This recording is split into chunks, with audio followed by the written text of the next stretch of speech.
Y tiempo para hablar en A Buenas Horas con Ayose Corujo, politólogo y analista político. ¿Qué tal? ¿Cómo estamos? Muy buenos días.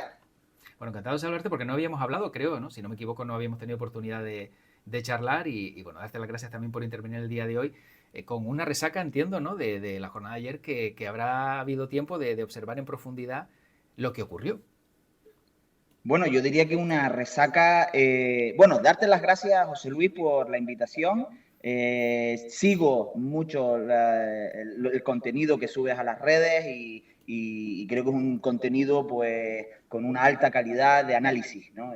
Muy entretenido y con una alta calidad de análisis. Te lo agradezco. Eh, yo creo que la resaca no del día de ayer, sino llevamos 6 días de incertidumbre, 6 días pues de preguntas abiertas. Eh, el silencio también es comunicación política, bien lo sabía Mariano Rajoy, bien lo sabía Mariano Rajoy, y, y creo, sinceramente, que no sé para qué ha servido todo esto. Yo todavía no le encuentro la lógica. Es verdad que si uno se ciñe a la doctrina del análisis político, cuando uno está en la universidad y le enseña a los alumnos, o como a mí me enseñaron, siempre buscamos un porqué. ¿Cuál es la causa? ¿Y cuál es la consecuencia del movimiento táctico, estratégico, lógico, razonable que tienen un líder o tiene un partido político? Parece que se ha ido un poquito la comunicación. Vamos a ver si la recuperamos porque hemos perdido un poco la señal con Ayose Corujo. A ver si logramos retener esa llamada y podemos charlar con él. Bueno, pues estaba haciendo esa, precisamente, bueno, pues esa reflexión, ¿no? Y sobre todo, también, como él mismo indicaba, todavía no se le ha encontrado el razonamiento o la razón para que alguien hiciera algo como hizo ayer, pues Pedro Sánchez, donde vimos y donde observamos bueno, que al final vamos a recuperar esa llamada, a ver si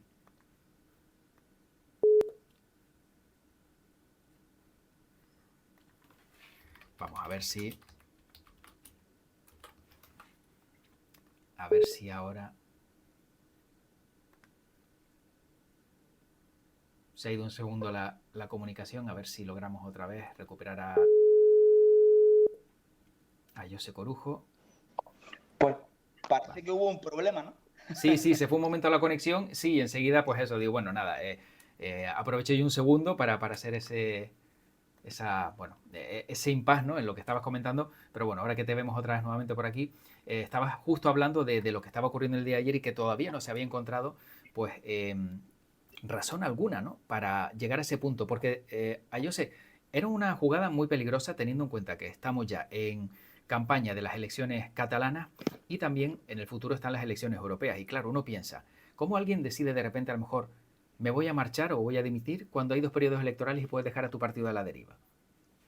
Sí, por eso, lo que estaba diciendo antes de que se bajara esto es buscamos la lógica política del razonamiento lógico. ¿Por qué se hace y qué consecuencia tiene? Si uno analiza el contexto político antes de este movimiento, de Pedro Sánchez y del Partido Socialista, viene de mejorar resultados en Euskadi, en el País Vasco, sube un diputado, posiblemente no, estará en el gobierno de Euskadi, repetirá alianza gubernamental con el PNV y todo parece indicar que las encuestas auguran y reflejan que ganará el Partido Socialista Catalán en Cataluña. Es decir, tenía un contexto propicio, un contexto electoral, sociopolítico propicio, para intentar revertir la situación que veníamos pues viendo en Galicia, y demás, ¿no?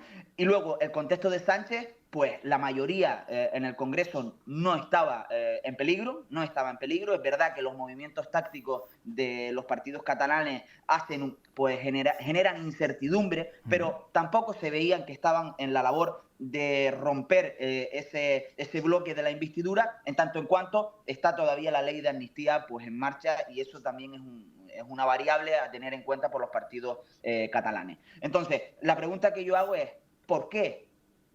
Porque yo siempre pienso, es decir, aquí hay una máxima en los partidos políticos y los líderes son muy conservadores en sus movimientos, muy conservadores. Es verdad que Sánchez es un rara avis, Él no tiene ningún tipo de pudor en moverse tácticamente, en generar incertidumbres altas. Eso lo que refleja es que él, estaba leyendo ahí, hay algunos análisis muy buenos en Twitter de muchos analistas, otros que tendrían un análisis aparte, pero es verdad que él, como buen jugador de baloncesto, le gusta mantener la posesión del balón, ¿verdad? Yo creo que los políticos del siglo XX, los políticos de la institucionalidad del partido, le gustaban más las partidas de ajedrez, le gustaban más jugar a largo plazo, la estrategia más que la táctica. Los partidos y los líderes del siglo XXI le gusta más la táctica, el movimiento rápido. ¿Por qué? Porque es que la adhesión a los partidos políticos ya no existe. Antes uno era del Partido Socialista, antes uno era del PP, antes uno era del PNV, de CiU, pero es que ya no existe esa adhesión partidista. La fidelidad ahora se configura a través de emociones, de hechos concretos en contextos concretos y de líderes, de hiperliderazgos, ¿no? Entonces, ¿cuál es la lógica racional y de coste-beneficio que yo le veo a este movimiento?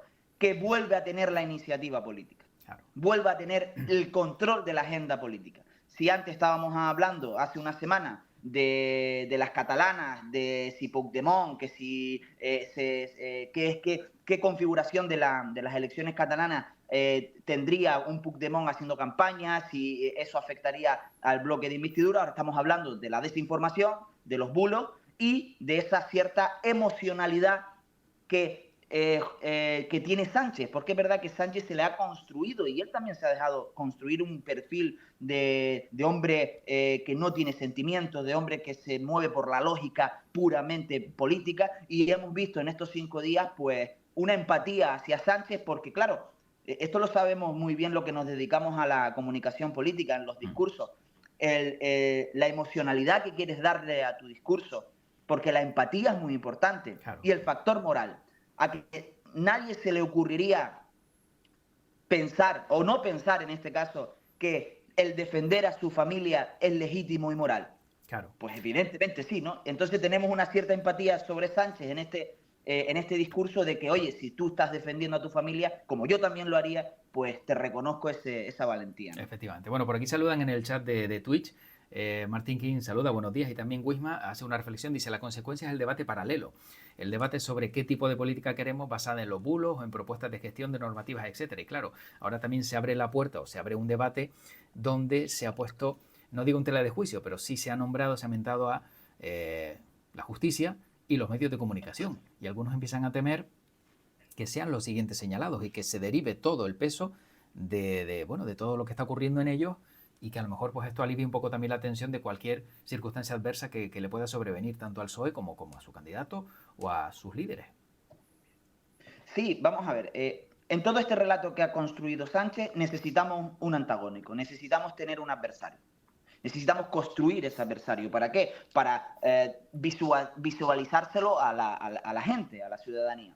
No puede ser los adversarios comunes en el sistema político. No puede ser el PP, porque esa configuración de antagónicos ya la tenemos y le iba mal, ¿no? A priori le iba mal al Partido Socialista o a Sánchez en esa dicotomía contra Feijóo. Entonces, construimos un nuevo adversario, construimos un nuevo sujeto antagónico, que es la desinformación, los bulos y la pseudoprensa. Que no quiere decir que no exista, es que existe. Es un fenómeno que se ha, yo creo que se ha acelerado con la entrada de Trump en Estados Unidos, con la entrada de ciertos partidos y de la polarización también, de la polarización que vivimos en los sistemas políticos occidentales, y también, como no, de las redes sociales. Las redes sociales han servido para ser un escaparate democrático y participativo, pero también ha servido para volcar ahí todo tipo de noticias y todo tipo de información sin ningún tipo de contraste. Pero eso es un debate, y hay que combatirlo. Yo estoy de acuerdo, hay que combatirlo a través de la institucionalidad, de las Cortes Generales, de las leyes y de las normas, como se está haciendo en Europa, como se está haciendo en otros países. Yo no soy jurista, tampoco soy periodista, no me quiero meter en cómo encauzamos esto en la normativa existente en España. Hay una ley de información, también hay unos códigos éticos, hay también muchas plataformas para chequear la información, pero si lo quieren llevar a un pacto institucional o un gran pacto de Estado, a mí me parece bien, pero me parece que se queda corto. Se queda corto, José Luis, porque esto es inédito, el movimiento de Sánchez es inédito. Es inédito, nunca se ha visto, primero en la política española, y yo me atrevería a decir en la política a nivel de internacional, que un líder de un Estado democrático, de una democracia consolidada, que se tome 5 días de vacaciones está bien, pero que se tome 5 días para reflexionar si sigue o no en el cargo, eso yo nunca lo he visto. Yo nunca lo he visto. Entonces, construyes un adversario que es la pseudoprensa, que aquí también la pregunta es, ¿qué es pseudoprensa? ¿Cuál es? Claro. Porque claro, la polarización hace que, y esto es otro debate también que quiero plantear, la prensa y los partidos políticos son atajos informativos. Pero alguien crea la construcción del relato. La prensa construye relatos, es evidente. Pero la prensa se hace eco muchas veces, en la mayoría de las veces, de la construcción del relato de los partidos políticos y de los líderes. Son los partidos políticos y los líderes los que tienen la mayor capacidad de construir la realidad política.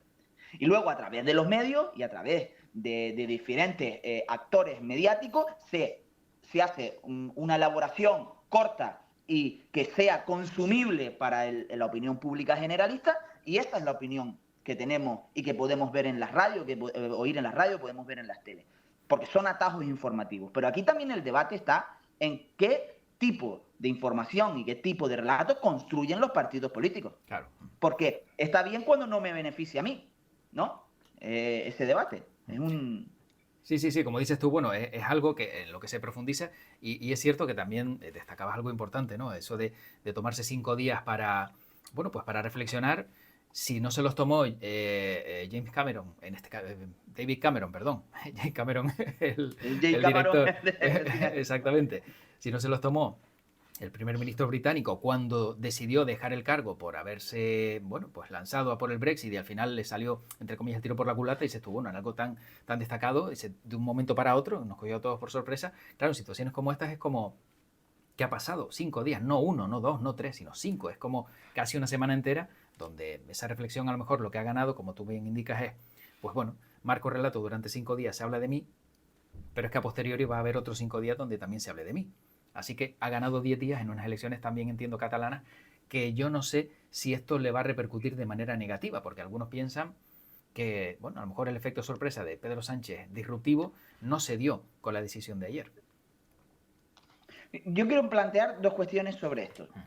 Vamos a ver, la política es una actividad estrictamente humana. Lo ejercemos los humanos. Y en la política no podemos pensar que no existen los mismos elementos sociales que existen en el trabajo, que existen en tu familia, que existen en tu pareja, que existen en la vida real que tú haces cotidianamente. Es decir, ahí hay enfado, ahí hay tristeza, ahí hay todo tipo de emocionalidades. Porque es una actividad humana, lo hacemos los humanos, no lo hacen las máquinas, aunque algunas veces pensemos que parecen máquinas sin ningún tipo de sentimiento y que no entienden la realidad del ciudadano. No, lo hacen los humanos. Y los humanos tienen y pueden tener este tipo de emocionalidades y este tipo de espontaneidades. Pues a lo mejor, pues sí, en ese momento del miércoles, Pedro Sánchez, en su emocionalidad, ese momento, por haber atacado a su mujer o por X cuestión, se siente con la necesidad de escribir esa carta, que yo creo que la ha escrito él. Yo sí creo que la ha escrito él por una serie de condicionantes. Luego, cuando pasan los días, te vas dando cuenta o te vas preguntando lo que hablábamos antes. Si no dimites, tendrás que sacar algún rédito de esto. Es decir, si no dimites, tendrás que estructurar esta espontaneidad, si fuese el caso, en una lógica política que te beneficie en algo. Me cuesta creer, José Luis, que sea beneficioso contaminar las elecciones. Se llama contaminación multinivel. A mí me cuesta creer o me cuesta ver el beneficio de contaminar las elecciones catalanas con el perfil Sánchez. Es decir, nacionalizar las elecciones catalanas. ¿Por qué? Porque ella está muy bien posicionado. Las encuestas nos dicen que ella va a ganar las elecciones. Esto podría servir para activar a aquel votante socialista que estaba un poco desactivado o estaba apático o que veía... bueno, sí, a nivel estatal pudiera ser. Es muy importante que la Ejecutiva Federal se configurara el sábado, que salieran algunos varones críticos con Sánchez a darle su arrope, eso Sí. es muy importante, ha cohesionado el partido, pero luego a nivel catalán yo le veo las dudas. ¿Qué Claro. sentido tiene nacionalizar unas elecciones en una comunidad autónoma donde la dinámica política es estrictamente catalana? Estrictamente catalana. Entonces, yo ahí lo veremos a lo largo de esta campaña y cuál va a ser los resultados. El Partido Socialista Catalán ya partía con una buena posición y ya tiene un buen predicamento en Cataluña, y esto pues veremos qué rédito tiene, ¿no? Y luego en perspectiva del 9 de junio, que son las europeas, ¿no? Claro, efectivamente. Y desde tu punto de vista, José, ¿crees que todo esto ha sido sin consensuar? Que ha sido, aunque a lo mejor pues la carta sí no consultará a nadie, toda esta estrategia, 5 días, la decisión final, todo esto ha sido sin alguien de apoyo, sin un equipo, aparte a lo mejor de su familia, que lo haya hecho única y exclusivamente solo él. No, a mí me cuesta creer que esto lo haya consensuado. Por lo menos los días posteriores a la carta. La Claro. carta lo pudiera ser, vamos a comprarle que la hizo espontáneamente, que la envió a su equipo, la lanzó y ni siquiera su mujer lo supiera. Bueno, vale, está en su derecho, pero yo creo que luego esto ha tenido que irse construyendo, macerando. Luego tú ves la entrevista ayer de Televisión Española y piensas que esto muy construido no está. Porque Claro. al final las respuestas sobre qué medidas, sobre, bueno, ¿y ahora qué significa el punto y aparte? Pues sus respuestas fueron bastante improvisadas, ¿no? No hay una lógica muy construida. Yo no le veo. A mí me dio la sensación de que estaba un poco todo cogido con pinzas, ¿no? Ya. Que este movimiento también es lógico, si es un movimiento espontáneo no te da tiempo tampoco para construir un gran relato, y es lo que decía hoy en la cadena SER el propio presidente, ¿no? Pues si yo llego el lunes y digo cuáles son las medidas y tengo soluciones para todo, pues no queda creíble tampoco, eso es cierto. Pero bueno, también pudiera ser.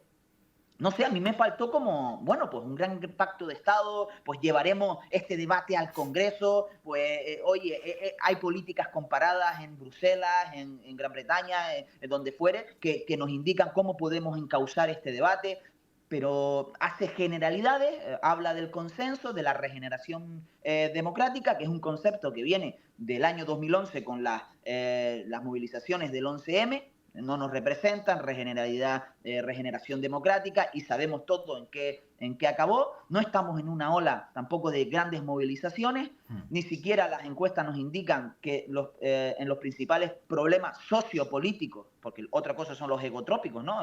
Los problemas que nos afectan a cada uno, no están ni en los sociopolíticos ni en los egotrópicos. El problema de la desinformación y los medios sí están, el de los partidos políticos. Claro, Está siempre entre los 5 primeros. Esa es la reflexión. ¿Qué hacen los partidos políticos para atajar esto? Porque si los partidos políticos filtrasen su construcción de relatos de forma cívica, sin crispación, pues seguramente los medios no lo recogerían y construirían mucho más relatos, ¿no? Efectivamente. Bueno, para ir Pues terminando. esa es la situación. Sí, para ir Sí. terminando, como si de una encuesta de valoración se tratara, yo sé, del 1 al 10, siendo el 1 la peor nota y el 10 la máxima nota de lo que viste en el día de ayer o de lo que viste de la intervención de Pedro Sánchez, ¿dónde calificarías el resultado de esa decisión? Yo creo que es un 6. Vale. Un 6, no sé si tengo que razonarlo, pero a mí me No. pareció, José Luis, uno Sí. de los peores discursos que ha hecho Pedro Sánchez. Claro. Uno de los peores. Uno de los peores. Porque te puso las expectativas tan altas que a mí se me quedó muy corto, muy corto. Los que nos gusta esto de la comunicación política, es verdad que lo hace en la escalinata de la Moncloa con las 4 puertas abiertas, con una sensación, pudiera cuando tú ves la primera imagen, pudiera pensar, eso es una cuestión de construcción metafórica, ¿no? O de construcción de marco mental. Pudieras pensar que las puertas abiertas es para entrar, pero también las puertas abiertas sirven para salir. Claro. Entonces, como fue al rey y luego volvió, uno siempre se construyó el relato de que se va, ¿no? Entonces, todas las puertas abiertas como si fuera una especie de túnel de salida, ¿no? Sí, está claro que, bueno, que como dices, se esperaba un poquito más quizá, a lo mejor ya no por la respuesta, sino también por lo que podría decir, y en 8 minutos apenas, pues, bueno, todo resumido y encima sin prensa, ¿no? Que dices tú, bueno, pero si luego te vas a Televisión Española y la cadena SER es como, quiero quitar a los malos, pero me voy a los míos, entre comillas, vamos a decirlo así, ¿no? Que también dices un poquito cantoso. Por último, el SIG saca una encuesta express sobre este tema que también dice, oye, ¿y esto ahora de repente, en un momento donde hay tanta intensidad con este asunto, se entiende que se diera una circunstancia como esta? Yo quiero, siempre que tengo la oportunidad para hablar del CIS, yo quiero siempre lanzar un lado positivo. Yo he estado en el CIS, cuando terminé la carrera, estuve haciendo un posgrado. Fue el mismo año que Tesano cogió la dirección del CIS. Vale. El CIS tiene 50, 60 trabajadoras, si no más, de gran alto profesionalidad, de una profesionalidad tremenda. Es de las mejores centros de investigación sociológica que hay en Europa. Ha servido para hacer paper, ha servido para hacer grandes investigaciones en Europa. Es una base de datos tremenda. Pero yo creo que en estos últimos años, metodológicamente, por lo menos en sus análisis metodológicos, se han equivocado. Y lo peor es que lo han politizado. Y ese daño va a ser difícil de revertir. No obstante, yo creo que se han equivocado una vez más haciendo esta encuesta flash.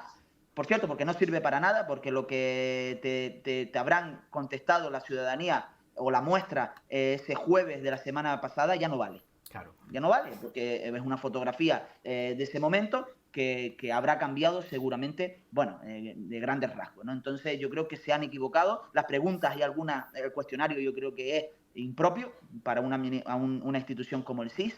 Hay preguntas sesgadas, de construcción de preguntas que no se pueden formular de esa manera. Entonces yo creo que se han equivocado. No obstante, el CIS es una de las mejores instituciones científicas, sociológicas que tiene España y que tiene Europa. Está claro.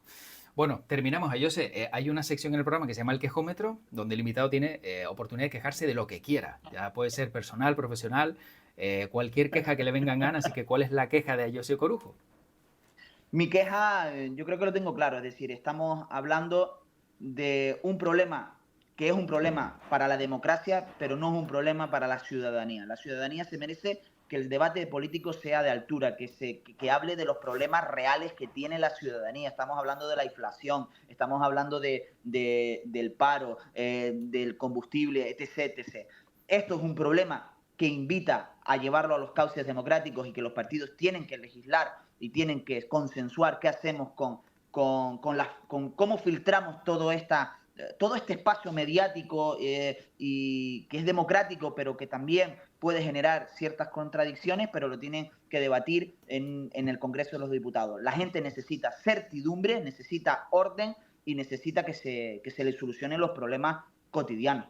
Efectivamente. Bueno, pues José, ha sido un placer conocerte, dialogar contigo, y te invito en una siguiente ocasión a seguir charlando sobre este mundo tan apasionante que es el de la política y acercarlo sobre todo a quienes sienten un poquito de rechazo, quizá a lo mejor por los momentos de tensión y polarización que vivimos, pero por eso creo que es fundamental hablar con expertos y profesionales, como es tu caso, para poder ahondar un poquito más en este mundo. José, muchísimas gracias y hasta una próxima ocasión.